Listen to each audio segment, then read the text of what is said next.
மார்க்கெட்லயே கம்மி சேதாரத்துல இன்னும் 1% தள்ளுபடி கொடுப்போம். ஓகே, வைரநக கேரட்டுக்கு 5000 தள்ளுபடி கொடுப்போம். தள்ளுபடி திருவிழா. Doctor Veerababu hospital, Manapakkam, Chennai. மஞ்சள் காமாலைக்கான சிறப்பு சிகிச்சை. கால் 9840278009. ஸ்ரீபோகரின் சுகாலியா ரோமட்டாய்டு ஆர்த்தரைட்டிஸ், சொரியாட்டிக் ஆர்த்தரைட்டிஸ், சொரியாசிஸ் முழுமையாக குணமாகிறது. தொடர்புக்கு 9994724123. ஆஸ்துமானா என்ன? இதுல 2 வகை இருக்கு. இந்த ஆஸ்துமா என்கிற வியாதி மூச்சு குழாய், நம்முடைய சுவாச பாதையில் இருக்கிற 2 நுரையீரல்களையும் தாக்கக்கூடிய ஒரு வியாதி. அதுக்கு வைத்தியம் பண்ணினாலும் சில சமயங்களில் தானாகவே கூட வரும். எப்போ இந்த மூச்சு குழாய் அந்த இறுக்கமாகுதோ அப்போ என்ன ஆகும்னா, இந்த பிராங்கியல் ஆஸ்துமான்றது சைல்டுஹுட்லேயே ஆரம்பிக்கிறது. மூச்சு குழாயினுடைய இறுக்கம் ப்ரொலாங்கடாக இருக்கும், ரொம்ப நேரம் விட்டுறாது. வம்சா வழியாக வரக்கூடிய வியாதிகளில் ஆஸ்துமாவும் ஒன்று. அடல்ட் ஆன்செட் ஆஸ்துமான்னு ஒன்று இருக்குது. குழந்தையிலலாம் எந்த பிரச்சனையும் இல்லை டாக்டர் இப்போ தான் அப்படின்னு பார்க்கும்போது, அது குழந்தையிலேயே வர்றது, குடும்ப வழியாக வர்றது, இல்லைன்னா. அனைவருக்கும் வணக்கம். நான் டாக்டர் ராஜேந்திரன் பேசுகிறேன். இன்றைக்கு நம்ம ஏற்கனவே இருமலை பற்றி கொஞ்சம் விவரமாக விவரித்தோம். அதுபோல் ஒரு முக்கியமான காரணம் இருமலுக்கு நான் அந்த நிகழ்ச்சியிலே நான் சொன்னேன், ஆஸ்துமா, மூச்சு இழைப்பு அப்படின்னு சொல்கிறோம். இந்த ஒரு ஆஸ்துமான்ற ஒரு வியாதி அநேகமாக எல்லாருக்கும் ஒரு பரிச்சயமான ஒன்றாக தான் நான் பார்க்குறேன். ஏன்னா நாங்கள் சந்திக்கிற ஒவ்வொரு நோயாளிகிட்டையும் உங்கள் குடும்பத்தில் யாருக்காவது ஆஸ்துமா இருக்குதா அப்படின்னு கேட்டால் அதுக்கு தகுந்த பதிலை சொல்கிறதுக்கு இன்றைக்கி எல்லாரும் தயாராக இருக்கும் போதே நான் தெரிந்து கொண்டேன், ஆஸ்துமா என்கிற ஒரு உடல் சம்பந்தமான ஹெல்த் ப்ராப்ளம் அனைவருக்கும் பரிச்சயமாக இருக்கிறது என்பதில் எந்த சந்தேகமும் இல்லை. இதை குறித்து ஒரு சில விவரங்களை நாம் இன்று பேசிக்கொள்ளலாம். முதலாவது, ஆஸ்துமானா என்ன? இதில் 2 வகை இருக்குது. நம்ம முதல் வகை தான் முக்கியத்துவமாக பார்க்க போகிறோம். 2வது வகையான ஆஸ்துமாவையும் அப்படி ஒரு ஆஸ்துமா இருக்குதா அப்படின்றது நம்ம தெரிஞ்சு கொள்ளலாம். அது பிராங்கியல் ஆஸ்துமா.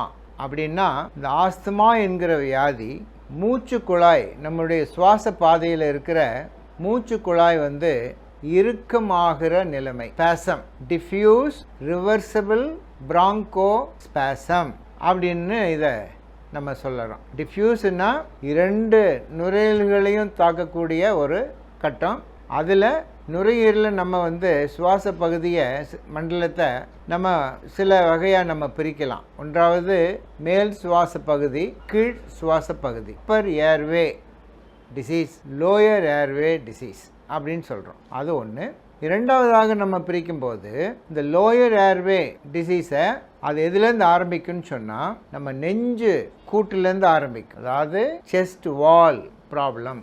அதில் என்னென்னலாம் இருக்குன்னா, தோல் பகுதி, கொழுப்பு சது பகுதி, சதை பகுதி, அப்புறம் எலும்பு பகுதி, விலா எலும்பு கூடு, அப்புறம் முதுகு எலும்பு, உதர விதானம் அதாவது டயப்ரம், அப்புறம் மசில்ஸ், சதைகள், இன்டர்காஸ்டல் மசில்ஸ், ரெஸ்பிரேட்டரி மசில்ஸ் அப்படின்னு சொல்கிறோம். இதையும் தாண்டி உள்ளே போனால் நம்ம நுரையீரலை வெளிப்புறமாக பாதுகாப்பது ப்ளூரா. ப்ளூரா என்பது ஒரு ஜவ்வு மாதிரி. அது 2 இழைகளை கொண்டது, layers. Outer parietal layer, inner visceral layer அப்படின்னு சொல்கிறோம். அதையும் தாண்டி உள்ளே போச்சுன்னா பஞ்சு மாதிரி, கடல் பஞ்சு மாதிரி லகுவாக லேசாக இருக்கிற அந்த நுரையீரல் பகுதி, that is called parenchyma of the lung. Lung parenchyma. அதுதான் சுவாசத்துக்கு மிகவும் இன்றியமையாதது. அங்கே தான் ஆக்சிஜனும் கார்பன் டை ஆக்சைடும் எக்ஸ்சேஞ்ச் பண்ணக்கூடிய ஒரு பகுதி.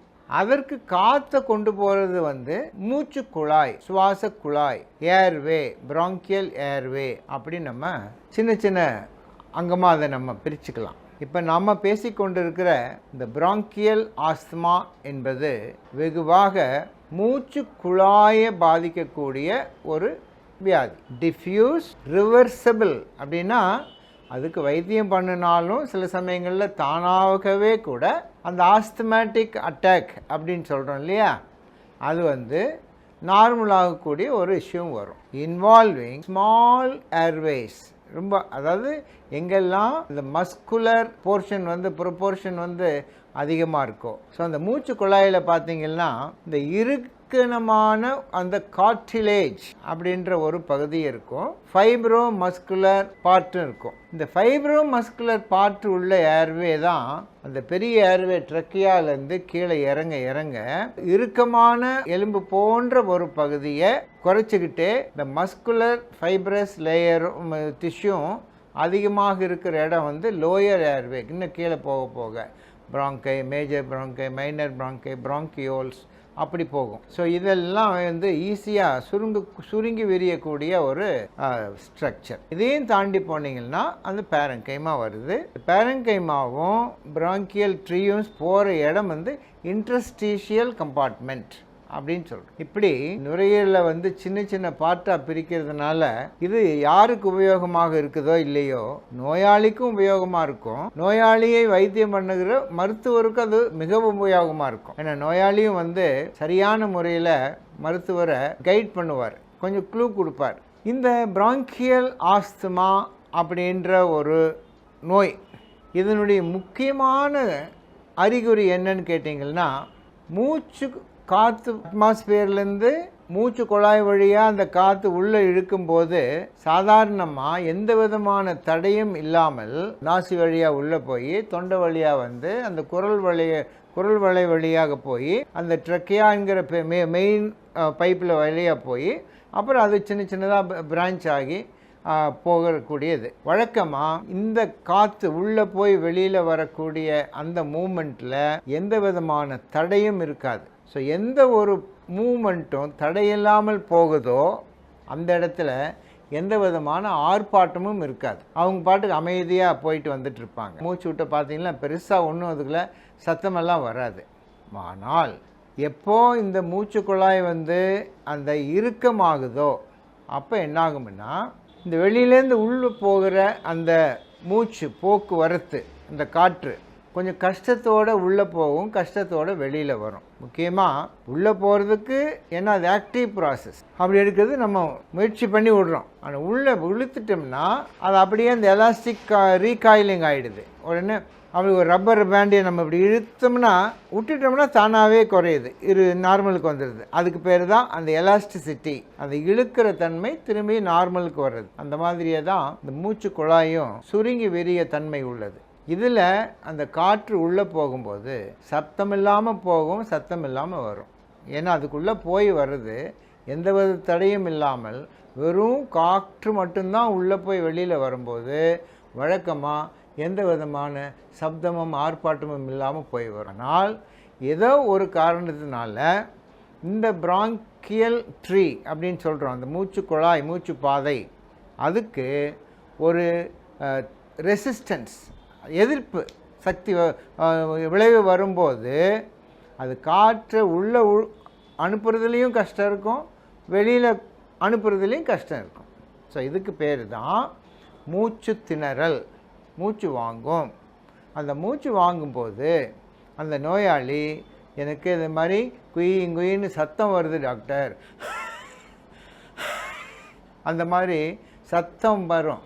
அந்த மாதிரி வரும்போது அந்த மூச்சு குழாய் வந்து இறுக்கமாக மாறுகிறது என்பதில் எந்த சந்தேகம் இல்லை. இதற்கு காரணங்கள் வந்து நிறையா இருக்குது.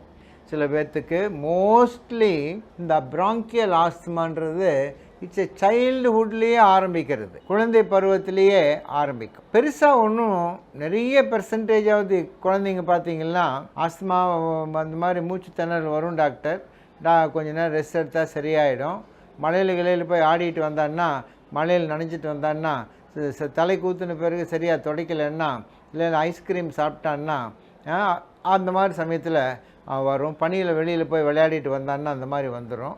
அப்புறம் 2 நாள் ஒரு நாள் அப்படியே கொஞ்சம் பார்த்து அனுப்பிச்சிட்டோம்னா சரியாயிடும். அப்படின்றது நிறைய குழந்தைங்கள் வந்து இந்த மாதிரி ஹிஸ்ட்ரி தான் சொல்லுவாங்க.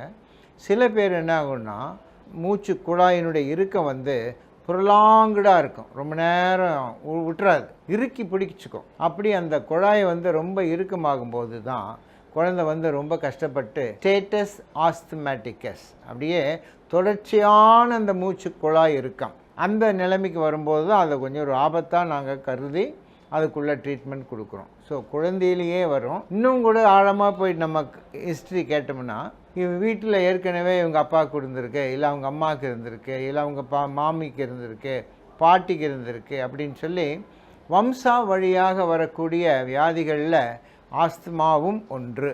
இதை மறந்துடக்கூடாது. ஸோ ஜெனட்டிக் ஹெரிடிட்ரி அப்படி வரக்கூடிய ஆஸ்துமா. அடல்ட் ஆன்செட் ஆஸ்துமான்னு ஒன்று இருக்குது. குழந்தையிலலாம் எந்த பிரச்சனையும் இல்லை டாக்டர் இப்போ தான் அப்படின்னு பார்க்கும்போது ஏதோ ஒரு ட்ரிகரிங் ஃபேக்டர் அதுக்கு அதை அந்த ஆஸ்துமேட்டிக் அட்டாக்கை கொண்டு வரக்கூடிய அந்த ஹிஸ்டமின் ரிலீஸ் அப்படின்னு சொல்கிறோம். அதுதான் அலர்ஜன். அந்த மாஸ் செல்ஸ்ன்னு இருக்கும் அந்த லங்ஸில். ஏதாவது ஒரு அலர்ஜி வரும்போது அந்த மாஸ் செல்ஸ் ஆக்டிவேட் ஆகி அதுலேருந்து ஹிஸ்டமின் என்ற ஒரு கெமிக்கல் ரிலீஸ் ஆகும்போது அது பிராங்கியல் கன்ஸ்ட்ரிக்ஷன், அந்த பிராங்கோஸ்பாசம் வந்துடும். இதை நம்ம மறக்கக்கூடாது. ஸோ இந்த மாதிரி அந்த ஹிஸ்டமின் ரிலீஸ் ஆகிறதுக்கான காரணங்கள் என்னென்னு பார்த்தா, ஒன்று அது குழந்தையிலேயே வர்றது, குடும்ப வழியாக வர்றது, இல்லைன்னா infections, allergy, emotions, environmental, drugs அப்படின்ட்டு நிறைய காரணங்கள் இருக்குது. சில ட்ரக்ஸு கூட, சில மாத்திரைகள் எடுக்கும்போது கூட இந்த ஆஸ்துமேட்டிக் அட்டாக்ஸ் கொஞ்சம் அதிகமாகும். முக்கியமாக இந்த பிபிக்கு இந்த பீட்டா பிளாக்கர் சாப்பிடுவாங்க. ஆஸ்பிரின் மாத்திரை கூட சில பேர்த்துக்கு ஒத்துக்காமல். அப்படி பார்த்தீங்கன்னா இந்த சூரியனுக்கு கீழே இருக்கிற எல்லா பொருளுக்குமே ஒரு உடம்பு சில சமயங்களில் ஒத்துக்காமல் போயிடும். ஒவ்வாமை, அதுக்கு பேர் ஒவ்வாமை, அலர்ஜி. ஸோ இந்த அலர்ஜிக் ஃபேக்டர் தான் நம்பர் 1 இருக்குது இன்றைக்கும். அப்புறம் இன்ஃபெக்ஷன்ஸு. அந்த இன்ஃபெக்ஷன் வந்த உடனேயே அந்த மூச்சு குழாய் அப்படியே ஸ்பேசம் ஆகிடும். எதுக்காகன்னா அந்த இன்ஃபெக்டட் மெட்டீரியல் தொண்டையிலேருந்து கீழே இறக்காமல் பாதுகாத்துக்கிறதுக்கு எந்த அளவில் அது தன்னை பாதுகாத்துக்க முடியுமோ அப்படி அது ட்ரை பண்ணும். சில சமயங்களில் அந்த மாதிரி வரும். இமோஷனல் ரியாக்ஷன்ஸ் ரொம்ப திடீர்னு பார்த்தீங்கன்னா ஒரு திடுக்கிடும் செய்தி, ஒரு மனதை பாதிக்கக்கூடிய ஒரு நிகழ்ச்சி நடக்கும்போது அதில் இமோஷனல் ஆகி ஒரு வீசிங் அட்டாக் வந்துடும். இப்படியெல்லாம் பார்க்குறோம். சில சமயம் என்ன கிளைமேட், சீசனல் வேரியேஷன், சீசனல் ஆஸ்துமான்னு கூட சொல்கிறோம். சில பேர்த்துக்கு எக்ஸசைஸ் இன்டியூஸ்டு ஆஸ்துமா, ஏதாவது போய் ரொம்ப ஸ்டெர்னஸாக விளையாடிட்டு வரும்போது கூட ஒரு ஆஸ்துமேட்டிக் ஸ்பெல் பிரிசிபிடேட் ஆகும். இப்படி இந்த ஆஸ்துமான்றது, பிராங்கியல் ஆஸ்துமான்றது யாரை வேணாலும் பாதிக்கும், எப்படி வேணாலும் பாதிக்கும். நன்றி, வணக்கம்.